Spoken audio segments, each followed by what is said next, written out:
কাছের কিংবা দূরের যে যেখান থেকে আমার কথাগুলো শুনতেছেন সকল মুসলমান ভাইদেরকে আমার পক্ষ থেকে সালাম। আসসালামু আলাইকুম রহমতুল্লাহি ওবারকাত।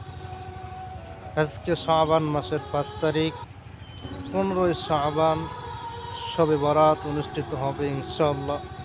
এ রাত্রিতে আল্লাহ সুবহানাহু ওয়া তাআলা সকল বান্দাকে একটা মাফের ঘোষণা করে দিবেন। কিন্তু দুই শ্রেণীর মানুষকে আল্লাহ তাআলা এই রাত্রিতেও মাফ করবেন না। এক নাম্বার হলো যে ব্যক্তি শিরিক করবে, এই রাত্রিতেও আল্লাহ তাআলা তাকে মাফ করবেন না। দ্বিতীয়ত হলো 2 নম্বর ব্যক্তি হলেন যে ব্যক্তি হিংসা করে, এই হিংসুক ব্যক্তিকে এই 15 শাবান এই রাত্রিতেও আল্লাহ তাআলা মাফ করবেন না। আল্লাহ তাআলা আমাদেরকে সকলকে এই দুটা কাজ থেকে হেফাজত করেন এবং এই দুটো কাজ থেকে বিরত থাকার সকলকে তৌফিক দান করেন।